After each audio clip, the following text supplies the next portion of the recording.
अल्लाह तबारक व तआला उम्मत जो रहनुमा ऐं रहबर बनाए करे किताब बनाए करे असां ताईं पहुचाइण फरमायो। कायनात जे अंदर जंहिं इंसान क़दुर कयो इन अल्लाह जे क़ुरान जो, अल्लाह तबारक व तआला गुरबत जे बावजूद भी उन्हनि खे बादशाहत वारी ज़िंदगी नसीब फरमाई। पर जिन इंसाननि इन क़ुरान मुक़द्दस जी अहमियत खे न सम्झो त उहे ज़ाहिरी तौर ते त मुस्लमान आहिनि, पर अंदरूनी तौर ते ॼण त परेशानी जो शिकार आहिनि त असां अलाए छो मुस्लमान थियासीं। इन्हनि जे अंदर इन क़ुरान मुक़द्दस जे पाणी जी खोट आहे, वरना अल्लाह तबारक व तआला क़ुरान जे अंदर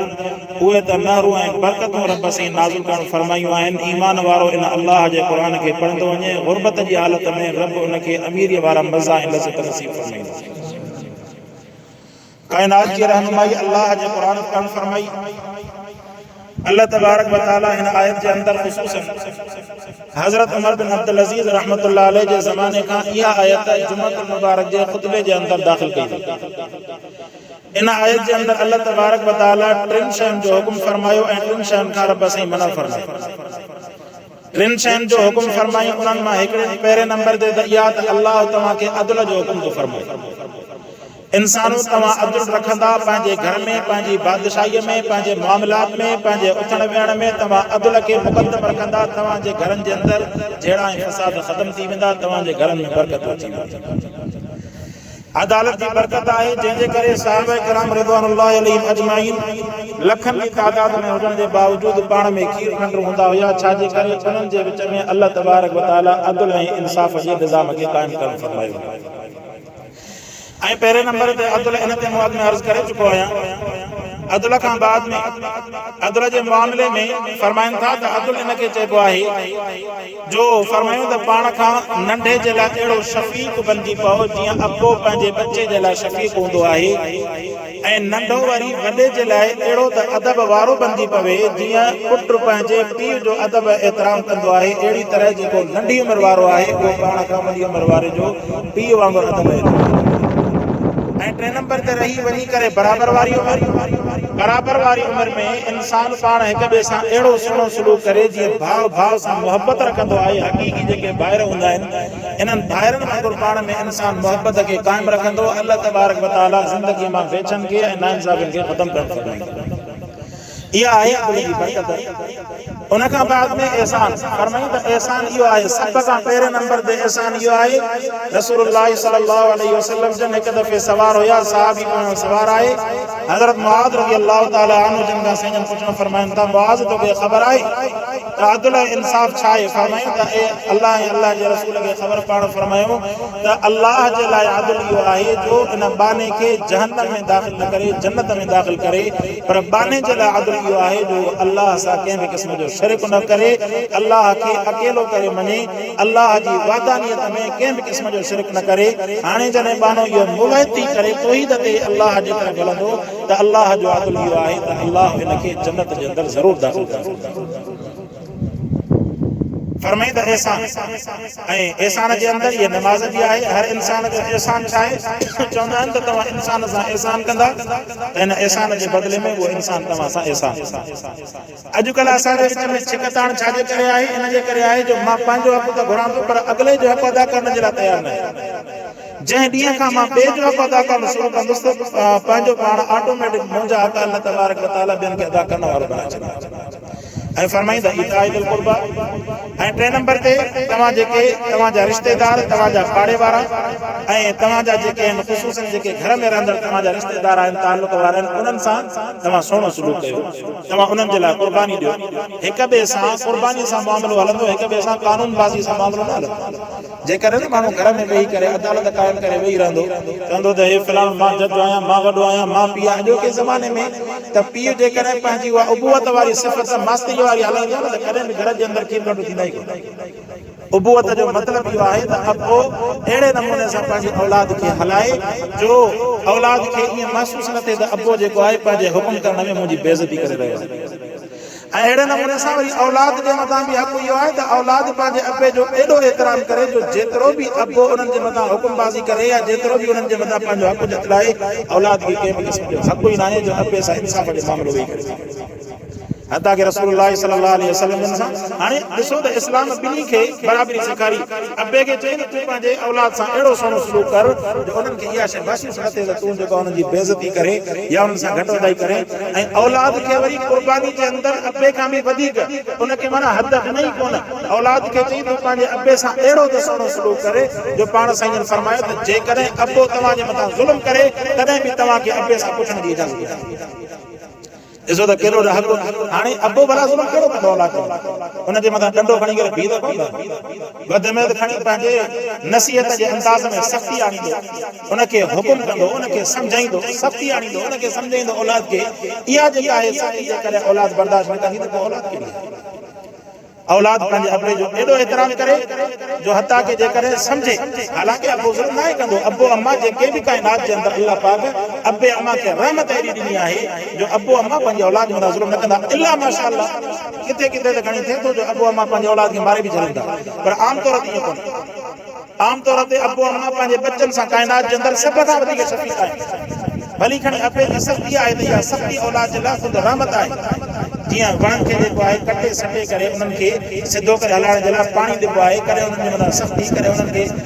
जेको आहे कुहाड़ी सां करे पासा वठिबा आहिनि कॾहिं कीअं त औलाद जे लाइ लफ़्ज़नि सां अबो उन्हनि जे मथां शफ़क़त सां कॾहिं सख़्तीअ सां उन्हनि खे सम्झाईंदो उन्हनि खे सिधो रस्तो ॾेखारींदो त अल्लाह तबारक व तआला इन्हनि में कुर्बानी जो हुकुम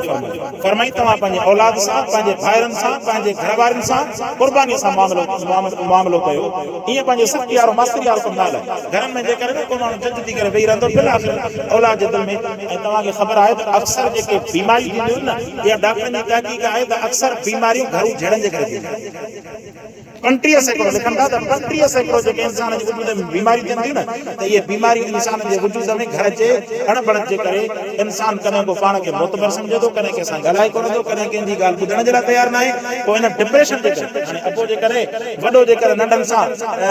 सलूक सुठो न कंदो या नंढो जे करे वॾे सां सुहिणो सलूक न कंदो त लाज़मन उन जे अंदर में जेका आहे ख़राबी या अंदर जे अंदर ज़हन जे अंदर हिकिड़ी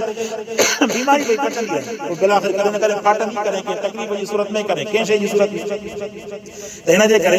रहमत जेका आहे सभ खां पहिरें नंबर ते इंसान सब्र इन्नल्लाह मअस साबिरीन इन्नल्लाह मअस साबिरीन अल्लाह सब्र जो हुकुम ॾिनो ऐं रिश्तनि जे अंदर त हिसाब करणो आहे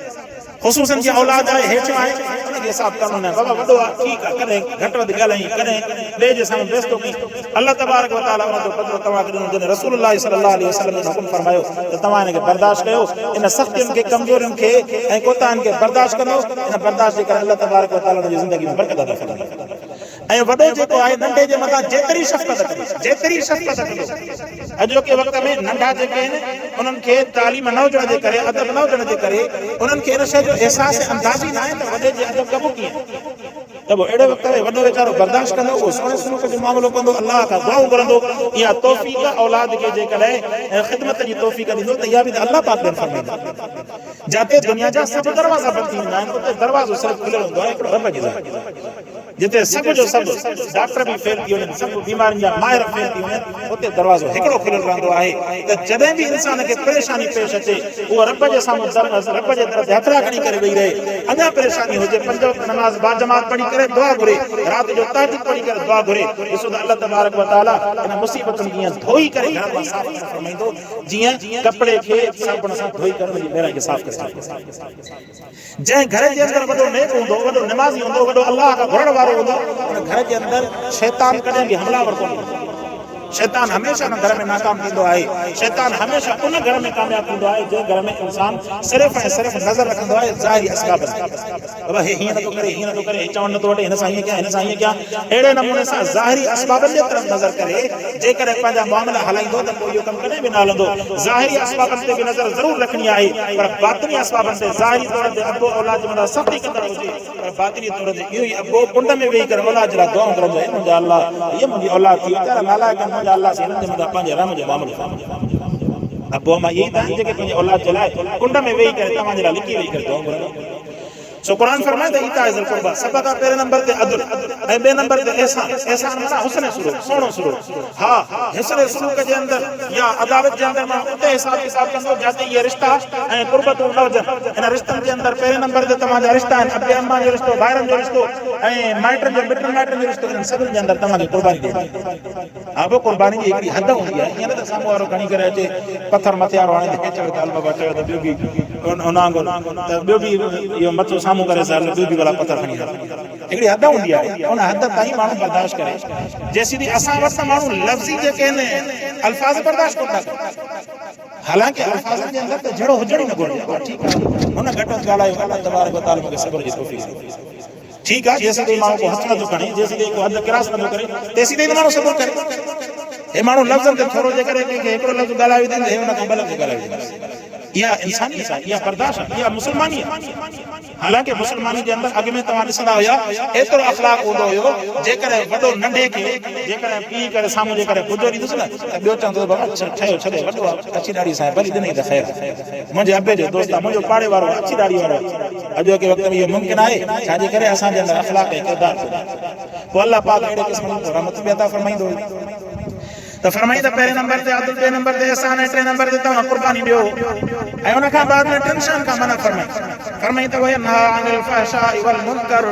फरमाई अल्लाह पाक फहाशी का रोकण फरमायो। फहाशी जेका आहे इन मुआशरे जो वॾे में नासूर आहे, वॾो ज़हर कातिल आहे। जीअं हिकिड़े मिस्र जे आलिम लिखियो, फरमाई त इहे असां वटि छा कंदा आहिनि, इंसान जेके आहिनि पंहिंजे चहिरे खे ज़ाहिर करे, औरतूं चहिरे खे ज़ाहिर करण खां फैशन खां शुरूआत कंदियूं आहिनि, पोइ हली हली करे चहिरो ज़ाहिर थियो, पोइ हली करे जेको आहे बुरको लथो, बुरके लहण खां बाद में बाहूं सोड़ी थींदियूं, बाहुनि सोड़नि थियण खां बाद में वञी करे एतिरी उघड़ वञी करे लिकाईंदियूं, वञी करे अॻियां इहे सुराख ॿ टे लुकाईंदियूं, बाक़ी उन खां बाद में सभु जो सभु ज़ाहिर छा आहे साईं, जी फैशन आहे। तंहिंजे करे तव्हां पहिरियां खां इब्तिदा खां बंदि ॿुधंदा, जॾहिं मुस्लमान आहे त मुस्लमान जो कमु आहे त फहाशी खां पंहिंजो पाण खे बचाए। केॾो बि इस्लाम जे अंदरि तरक़ी करे, तरक़ी खां मनो न आहे, पर तरक़ी नालो बेहयाई जो नालो न आहे। बेहयाई खे मुंड खां ई बंदि करिणो आहे। जिते इस्लाम इंसान खे हया जो सबक़ सेखारियो, पर्दे जो सबक़ सेखारियो, उते इंसान तरक़ी जो नालो ॾेई करे या फैशन जो नालो ॾेई करे पंहिंजो पाण खे बेहया कयो त पोइ घरनि जे अंदरि नतीजा अहिड़ा निकिरंदा जेके इहे रना भॼी करे वञी इश्क जे करे न पीउ जो चवणु वठनि, न माउ जो चवणु वठनि, पोइ पीउ बि ख़्वार, माउ बि ख़्वार, वीचारा ॾींहं राति रोईंदा। तंहिंजे करे मुंड खां माण्हू बंदि ॿुधे इन हया जो, फहाशी जो। पर ज़रूरी आहे इन जे अंदरि पहिरियां पाण अमल कंदो, पोइ ॿियो औलाद चवणु वठंदी, पाण अमल न कंदो, पाण जे करे हूंदो नांग त औलाद वरी करे वरी अमन वारी। तंहिंजे करे इंसान खे अदालत जे लाइ, इंसाफ़ जे लाइ ज़रूरी आहे पहिरियां पाण अमल करे, पोइ वरी औलाद खां वठी उमीद आहे। फरमाईंदा वल अनिल फहशाइ, अल्लाह तव्हांखे फहाशी खां रोके थो, वल मुनकर ऐं इनकार खां, अल्लाह जी नाफ़रमानी, अल्लाह जे बाणनि जी नाफ़रमानी। सभ खां पहिरियों हक़ तव्हांजे मथां दीन जो आहे, दीन खां बाद में वालिदैन जो हक़ आहे, उन खां बाद में जेके बि तव्हां इहे इंसाफ़ जा तराज़ू ॾिसो था दुनिया जे अंदरि, इन इनकार खां इंसान पंहिंजे पाण खे बचाए। वल बग़ी, ऐं फरमाईंदो पंहिंजो पाण खे जेका तकब्बुर चइबो आहे, वॾाई ऐं रज़ालत खां पंहिंजो पाण खे बचाए, बग़ावत खां पंहिंजो पाण खे बचाए। याइदुकुम लअल्लकुम तज़क्करून। फरमाई अल्लाह पाक ये तव्हांखे नसीहतूं फरमायूं, टिनि शयुनि जो हुकुम फरमाई, अदालत जो, ॿिए सां हुस्न सुलूक करण जो, ऐं कुर्बानी ॾियण जो रिश्तेदारनि जे अंदरि, ऐं टिनि शयुनि खां मना फरमाई, पंहिंजो पाण खे फहाशी खां बचायो, रोकियो पंहिंजो पाण खे फहाशी खां। वल मुनकर जेका नाफ़रमानी आहे, नाफ़रमानी खां पंहिंजो पाण खे बचायो। नाफ़रमानी जे अंदरि इहा नमाज़ न पढ़णु वग़ैरह इहा सभु शइ शामिल आहे। ऐं फरमाई त वल बग़ी, ऐं जेका तकब्बुर ऐं रज़ालत आहे, वॾाई आहे, इन खां पंहिंजो पाण खे बचायो। अल्लाह पाक ये तव्हांखे नसीहत करे ताकि तव्हां नसीहत हासिल करण वारा बणिजी पओ। अल्लाह पाक खां दुआ आहे।